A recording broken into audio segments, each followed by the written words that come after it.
Do feelings play a part in executive coaching sessions? I think so. Let's take a look at them from a few different angles in this video.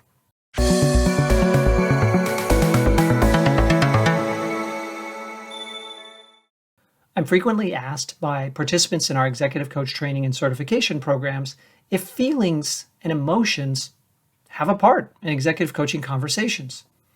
They wonder if maybe that's more the realm of life coaching versus executive coaching. I say that they do, but there are different angles on how they play a part in executive coaching conversations. Let me share a few examples and then we can kind of go from there. Imagine that you're working with someone who is a logical, analytical, data-driven person.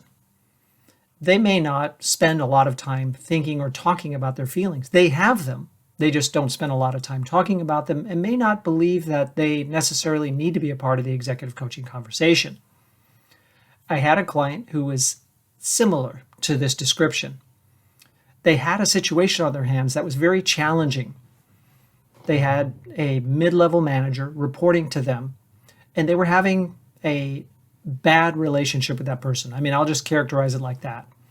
It was not going well, and they were really stumped as to what to do about it to make it better. What we determined was this. The leader decided that the middle manager needed to follow the rules, and the rules stated that they had to do X, Y, and Z, and they were unwilling to perform all those functions. The leader kept coming down on them to fulfill your role, fulfill your role. I'm right, you're wrong, you need to fulfill your role. They didn't seek to understand the other person and where they were coming from and why they didn't want to fulfill their role. There was some fear involved. This was during the pandemic, and there was some fear associated with performing those roles during the pandemic.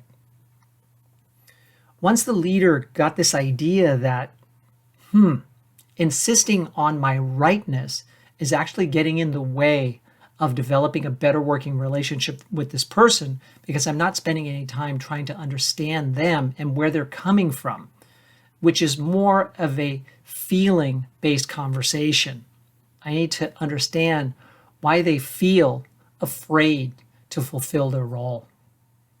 That led to a breakthrough for my client, and it led to the opening up of their relationship with this middle manager and the steady improvement of that relationship because they were more focused on the feelings of the other person. So that was news to them, that this is an important part of leadership to understand where feelings play a part in working with others. So that's one example. Another example was a person like that who didn't understand why feelings and understanding them and working with them would be necessary in office relationships. In that case, I just painted a hypothetical picture, which was, imagine you're working with someone who believes you took credit for their work, and now they're angry, upset, hurt. These are all feelings, right? How are you going to resolve that situation? Well, they said, well, the facts would speak for themselves. I didn't do it. I didn't take credit for their work. Okay, but what if they don't believe the facts? Then what? That's not so easily resolved. It requires probably having a heart-to-heart conversation with that person and explaining that you believe in the quality of their work, you believe in the value of the relationship that you've developed over time, that you would never intend to create that sort of understanding in them.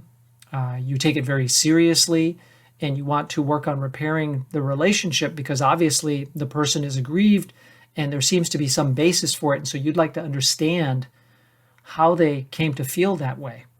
That's going to require moving into a feeling context and appreciating and understanding how that might be worth spending time on to unpack and understand. So this logical, facts-driven manager started to get it and realize, okay, maybe there are some situations that just can't simply be resolved by data alone. So you as an executive coach will work with people like that, and they may not initially see the role and the value of feelings or emotions in the workplace, and it'll be your job to help them to see that. You might also work with someone who is a feeler. They may be frustrated because they've been passed over for promotion multiple times, and they feel angry, upset, frustrated. In that case, you may actually talk about their feelings, understand them, and even empathize with them to a degree, but then you might turn to the data and say, well, what does the data say? What did your manager say? What is their logical argument for why you're not getting promoted? Because chances are it's more than just feelings that the manager has for you that are getting in the way of you getting promoted. There's probably some data there. So this is the other angle. You will deal with feelings with your client, but you may need to also move them to understand the data. You see how it can go both ways in the engagement? I think it's important for you to be flexible as a coach and be able to appreciate both context and fluidly move from one to the other, adapting your coaching style to meet the needs of the client. So in short, I absolutely believe that feelings have a role in executive coaching conversations. And I hope this video has helped you to understand that. If it's helped you, please like it, comment on it, and share it with others. If you have other thoughts about this, please share them in the comments or email me at michael@baeexecutivecoach.com. And of course, subscribe to the channel because more videos are on the way. If you'd like to go further with me towards getting a certification as an executive coach, consider joining the Center for Executive Coaching, where I'm a faculty member. We have multiple levels of programs to suit different budgets and different timelines. I lead online training classes as well as several times a year in-person seminars. Either way, you can learn with me and go deep and get your executive coaching certification and even an ICF credential if that's your goal, because our programs are accredited. Thank you very much and best wishes in your coaching journey.